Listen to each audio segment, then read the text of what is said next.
I recognize Mr. Pfluger from Texas for his 5 minutes. Thank you, Mr. Chairman. How rich was that? Mr. Wolf, how many apprehensions occurred in the Trump years combined? I mean, just round numbers. All 4 years? Yeah. I don't have a number for you. The chief may. Chief? I don't have that number off the top of my head, to be honest, but it was less than $1 million a year, and some years less than 500,000. Okay.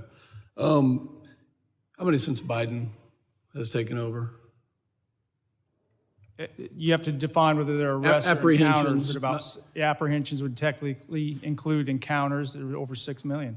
Okay. Known gotaways? Known gotaways over 1.5 million, plus or minus. That's only the known. Okay. Known or suspected terrorists? There's been about 200. I think there's 98 this year. And Okay. again, those are just the ones that are known. 200 since January 2021.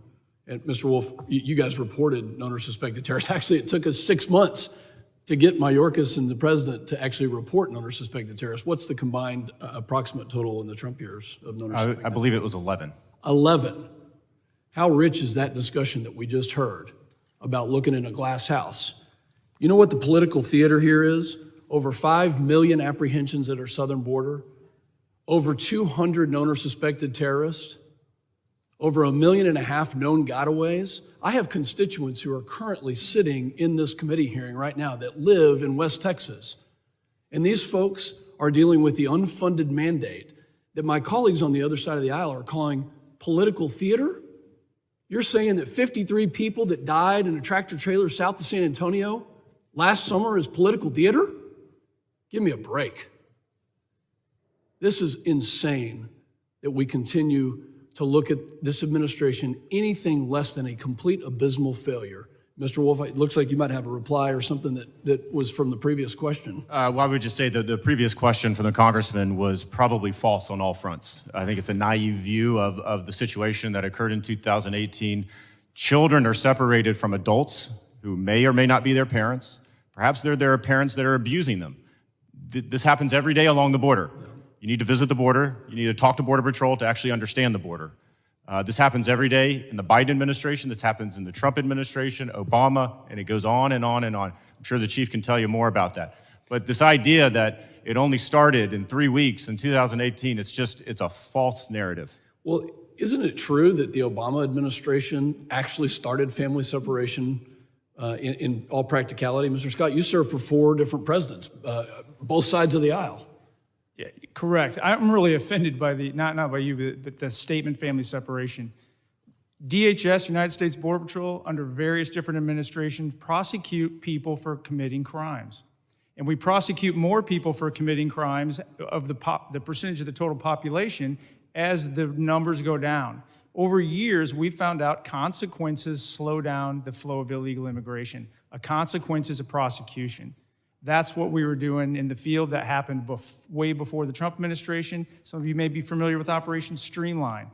The Border Patrol reported on it all the time, and that was misdemeanor prosecution of illegal entry, and it has a direct result in improved border security. The track record's there, multiple administrations. Mr. Scott, when did you serve the Biden administration? What months or years? For the Biden administration, from the day of inauguration until August 14th, 2021. Okay, so for approximately 8 months. Plus or minus. Was Secretary Mayorkas briefed on policy failures?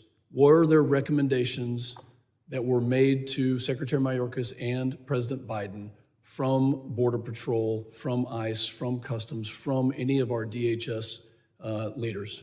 I personally participated in numerous conference calls. The Secretary insulated himself a lot, but he had representatives on those calls, and occasionally he was in those calls himself. And yes, it was very clear.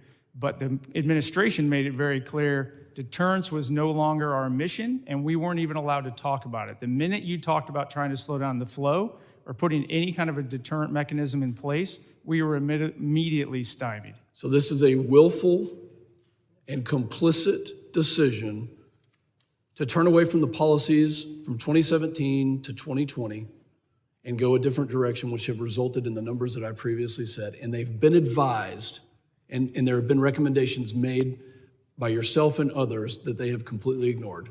Absolutely, and they're just carrying out their game plan that they said in the campaign. This is complete dereliction of duty. I thank you, gentlemen, for your service to this country, Mr. Chairman. The dereliction that we see from Secretary Mayorkas is unprecedented, and it has resulted in so many assaults, deaths, and drugs and chaos in this country. Thank you for holding this hearing. I yield back. Gentlemen.